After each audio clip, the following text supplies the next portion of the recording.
안녕하세요. 기적을 만드는 미라클러 빨간술 홍술입니다.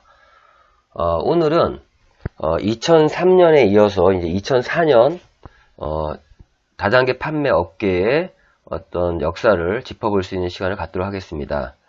오늘의 테마는 다단계 업계 흑백사진 11탄으로 신방판 난립의 규제 강화 이중고라는 이러한 테마로 강의를 진행하겠습니다.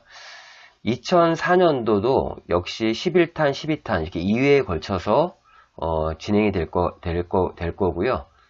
어쨌든 오늘의 어떤 테마인 신방판 난립의 규제 강화 이중고라는 주제로 바로 서두에 들어갈 수 있도록 하겠습니다. 다단계 시장은 2004년에 접어들면서 최악의 경제난 속에 여느 때보다 어려운 시기를 지나야 했다. 힘든 시간을 발전의 계기로 만들기 위한 업계 자정의 목소리도 높았다. 또 공정거래위원회가 대대적인 보상 플랜 실태 파악에 나서면서 기존의 보상 플랜에 대한 재검토의 필요성이 제기되기도 했다. 우선 2003년도는 99년, 2000년, 2001년, 2002년까지 계속 매출이 급상승하고 있었는데 2003년도에 어떤 공제적 출범과 여러가지 맞물려서 매출이 엄청나게 좀 격감하는 떨어지는 그런 한 해가 2003년이었습니다. 다시 2003년부터 이제 2004년, 2005년 이렇게 쭉 이제 진행이 되면서 그 2002년도의 매출을 뛰어넘는 게 2015년 정도가 돼서야 그 매출이 다시 경신될 만큼 2004년부터 10년 이상 이 다단계 업계는 굉장히 어려운 시기를 좀 보내지 않았나 라는 생각이 들고요. 2004년도에는 일단 다음에 내용 나오겠지만 처음으로 부동의 1위를 지키고 있는 아메이를 꺾고 국내 기업이 1위를 차지하는 그런 파란이 있던 해도 2004년입니다.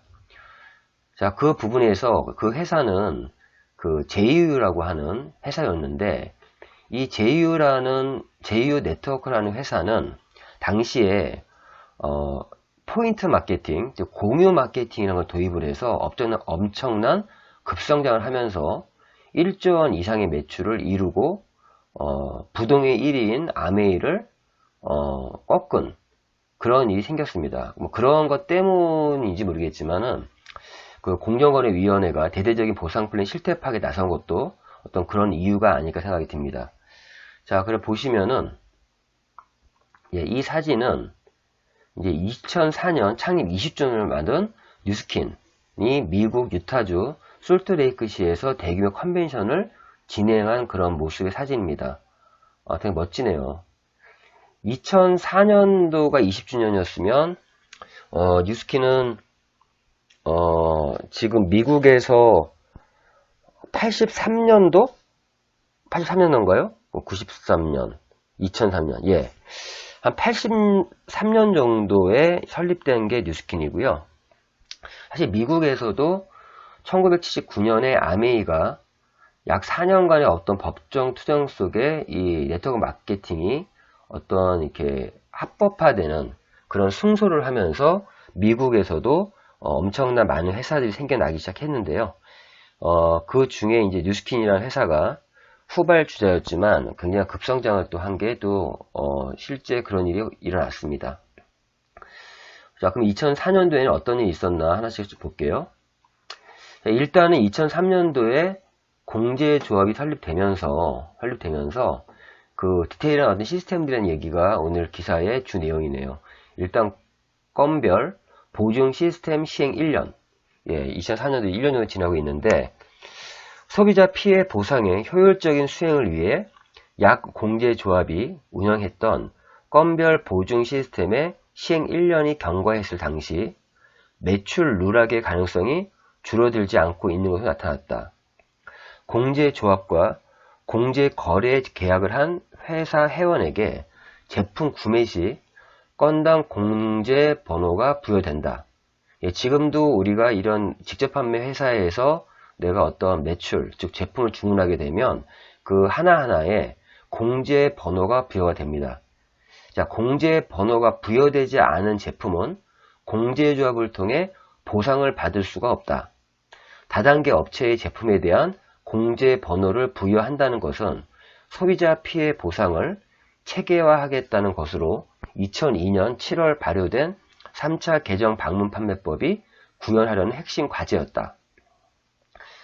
건별 보증 시스템 운영에 있어 핵심 요소 중 하나는 회원사의 매출을 가능한 정확히 파악하는 것이었다. 공제조합이 회원사의 공제 한도를 결정하는데 매출 규모가 연동될 뿐 아니라 판매되는 전 제품에 대한 보상의 가능성을 열어두어야 하기 때문이다. 그렇죠. 지금 뭐 합법업체와 불법업체 가장 큰 차이 중에 하나는 이런 소비자 피해 보상을 하기 위한 이런 시스템이 있냐 없냐라는 부분이고요. 이런 공제 번호가 부여되지 않으면 공제조합에서 어떤 그 소비자 피해 보상을 받을 수 없습니다. 이것도 상식인데 많은 분들이 이 상식을 모르고 있다는 게 현실이죠. 당시 한국특수판매공제조합, 이하 특판조합의 매출 집계는 통상 당일을 기준으로 회원사가 직접 홈페이지에 접속해 정해진 형식에 따라 매출 항목별 데이터를 입력하는 방식으로 이루어졌다. 이건 뭐 하루 마감하고서는 회사가 직접 그 홈페이지에 접속해서 매출이 어떻게 일어났다는 거 입력하는 방식이었다 하는데요. 지금은 그렇지 않겠죠, 당연히. 이 때문에 회원사가 작성한 매출 신고를 기반으로 건별 보증 시스템을 운영하게 되면 성실하게 신고한 곳과 그렇지 않은 회원사 간의 형평성 문제가 발생할 소지가 있었다. 당연하죠. 매출 누락을 할 수도 있는 거고. 또 매출 규모가 작은 경우에는 회원사가 데이터를 입력하는 즉시 건별 보증서를 보내줄 수 있지만 대량 매출의 경우 공제번호 부여에도 어려움이 생겼다.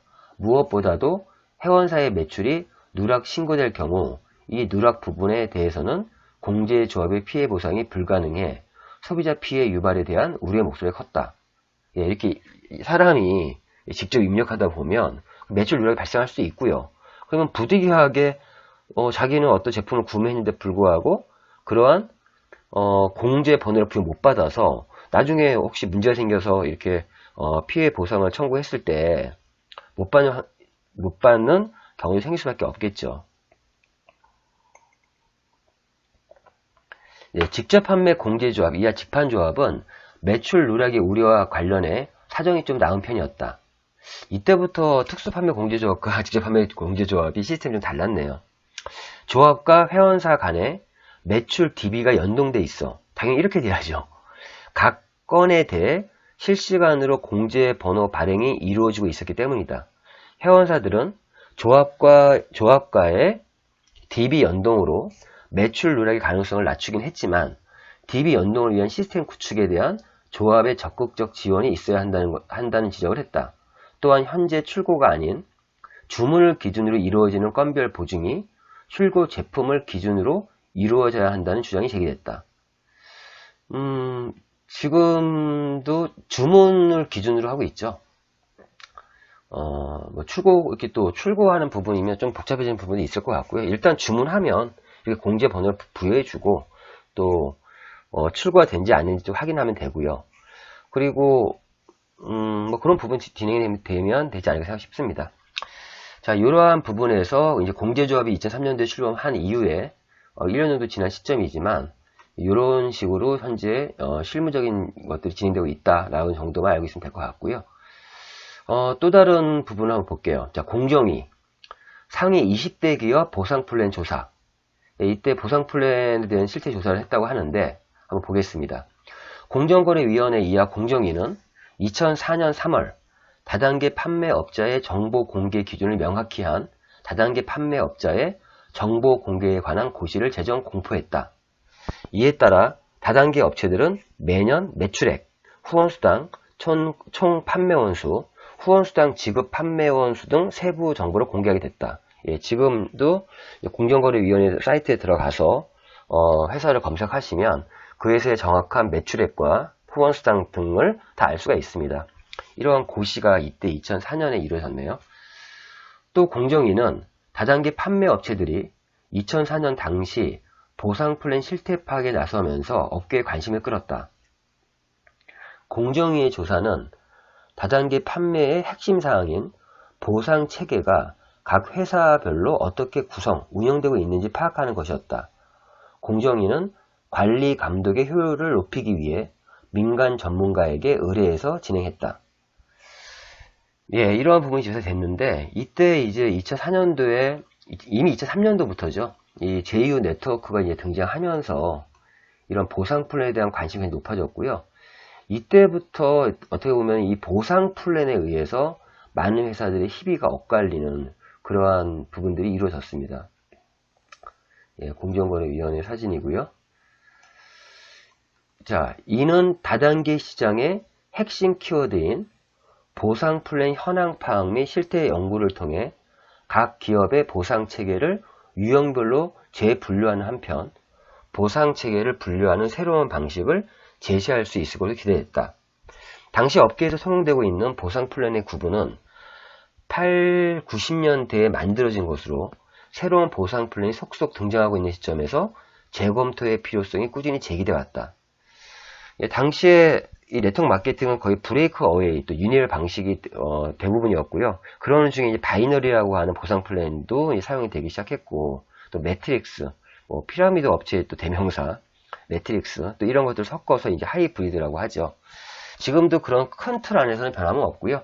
지금은 거의 모든 보상 플랜이 하이브리드 방식으로 진행되고 있습니다.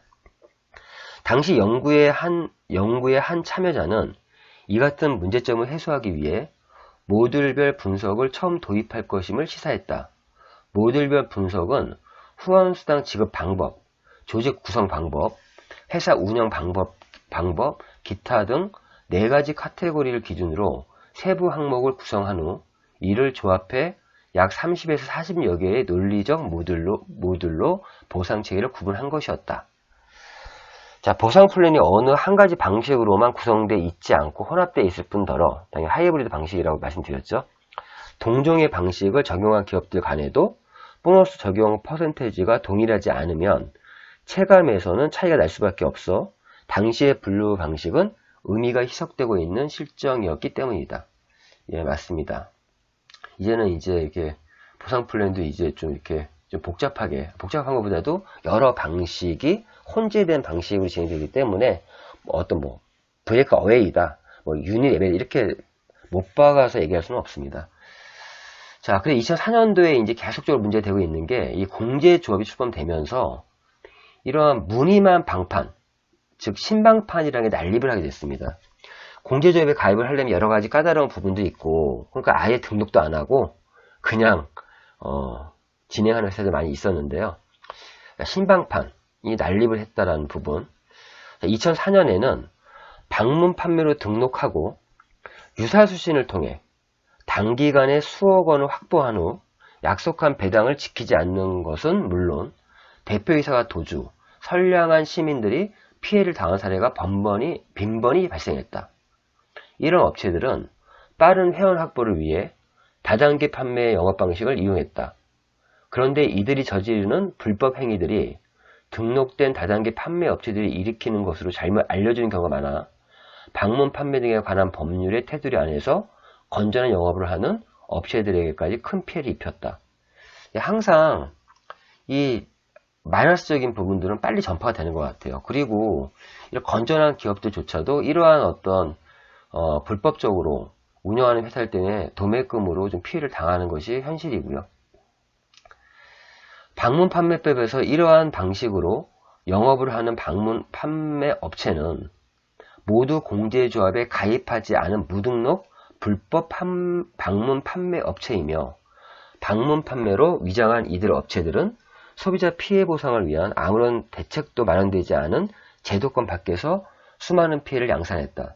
이렇듯 소비자 피해 가능성이 큼에도 공식적인 보상을 받을 길이 막혀 있는 것이 더 큰 문제였다. 예. 소비자 피해 예방 차원에서 무등록 업체의 단속이 시급하다는 목소리가 높아지는 가운데 지금도 이런 무등록 업체들이 많이 있는 것 같더라고요. 2003년 하반기부터 양공제조합 한국직접판매협회, 현재는 한국직접판매산업협회로 바뀌었고요. 등이 불법 다단계 신고센터를 운영하면서 근절에 나섰다. 특판조합은 2003년 4월 무등록 불법 방문 판매 업체 10곳에 대한 수태를 의뢰하는 등 강력한 의지를 보이기도 했다. 예, 이렇게 좀 강력하게 좀 단속을 해야죠. 무등록 업체들은. 다단계 업계에서는 무등록 업체를 근절하기 위한 보다 근본적인 대책을 협회와 정부에 요구했다. 이는 소비자 피해 양산을 방지함은 물론 자정 노력으로 건전화되고 있는 다단계 시장의 발전을 위해서도 필수적이었다. 예, 계속해서 이제 얘기를 하겠습니다. 또 2004년도에 이제 건강기능식품법 업계도 긴장 이제 이렇게 나와 있는데요. 보건복지부가 2003년 12월 18일 공포한 건강기능식품에 관한 법률, 이하 건강기능식품법 시행령은 건강기능식품 영업의 세부 종류와 범위, 품질관리인의 자격 기준, 과징금, 과태료 부과 기준 및 징수 절차 등을 규정하고 있다. 건강기능식품법은 건강기능식품의 안정성 확보, 과학적인 기능성 평가, 엄격한 품질 관리를 통한 우수한 건강기능식품을 제조, 공급하고 허위 과대 광고를 규제함으로써 소비자를 보호하는 데 중점을 줬다. 2004년도에 건강기능식품법이 이렇게 공표됐다고 말씀드렸었죠. 실제 이제 2004년부터 시행이 되는데, 여기 사진들이 나와 있지만, 참, 저도 놀랬던 게 하나 있어요. 그 제품에 대해서 엄청나게 좋다고 막 떠들었는데, 어떤 우연한 기회에 그 제품의 제조사를 한번 방문했는데, 너무 제조시설이 열악한 거예요. 그러니까, 이제 이러한 법이 제정되면서 이 건강기능식품 또 건강식품을 제조하는 어떤 제조사들도 이제 많이 변화하고 했던 부분이 있었고요. 우유, 요구르트, 껌 등에는 기능성을 표방하는 표시 광고 등을 할 수 없고, 그런 기능성 하는 게 있었나 봐요. 당시 시각청으로부터 안전성, 기능성을 인정받은 식품이나 소재 외에는 건강기능식품 기능성이라는 표시나 광고를 할 수 없었다.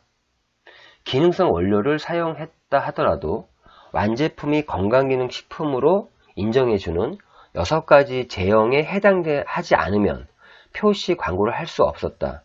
표시 광고가 허용되는 기능성의 내용은 면역력, 요즘 가장 많이 하는 키워드죠. 면역력, 신진대사 증진, 원기 회복, 자양 강장, 콜레스테롤 저하, 혈행, 체질 개선, 영양 보급, 항산화, 정장 작용, 유해균 번식 억제, 체력 증진, 관절 연골 건강 등이었다. 이제 이렇게 세부화되면서 이 건강기능식품에 대한 것도 체계되고 있습니다. 당시 건강기능식품 시장은 중소기업이 80%가량을 뒤늦게 뛰어든 CJ 대상, 롯데제과, 풀무원 등의 대기업 20% 점유율을 보였다. 이 당시만 해도요, 이 건강기능식품 시장은 중소기업들이 거의 대부분이었습니다. 지금은 많이 바뀌었죠. 그러나 건강기능식품법 시행령 공포를 계기로 대기업이 시장 공략 강화에 나서면서 재편될 것이라는 전망이 나왔다. 당연하죠. 이제 대기업들이 뛰어들었으니 이 시장이 이제 중소기업들의 또 자리를 또 잃게 되는 상황이 됐습니다.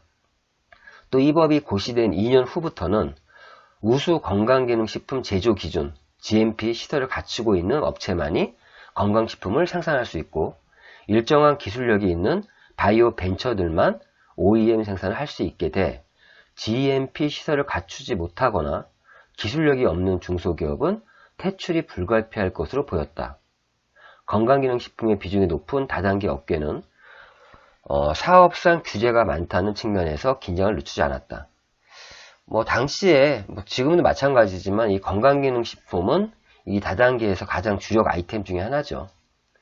실제 제가 몸담고 있는 회사 같은 경우는 이 건강기능식품의 비중이 높지가 않아요. 아이템이. 저희는 또 뷰티 전문 기업이다 보니까 이런 화장품이라든가 뭐 헤어, 뭐 두피 관련 이런 제품들이 많은데 제가 속해 있는 회사 같은 경우도 이런 건강식품의 비중이 좀 높아진다면 지금 매출보다는 더 높아지지 않을까라는 생각이 듭니다. 아무튼 지금 이제 너무 이제 많은 건강식품이 난립하고 있죠. 뭐 예전만 해도 우리 건강기능식품이 그렇게 많지 않았는데 요즘은 뭐 홈쇼핑부터 너무 쉽게 구매할 수가 있고 쇼핑몰 같은 데 가면 너무 많잖아요. 소비자 입장에서는 이 정보의 홍수 속에 살고 있는 것 같습니다. 어쨌든 2003년도에 관련돼서 지금 이제 11탄 내용을 좀 점검해 봤는데요. 다음 12탄에서 계속 2004년이죠. 2004년 또 다른 부분들 굉장히 보상 플랜적인 측면에서 이야기가 진행될 겁니다. 아마 다음 장도 다음 12탄도 함께 다 들어주시면 감사하겠습니다. 자, 지금까지 기적을 만드는 미라클러 빨간술 홍수리였습니다.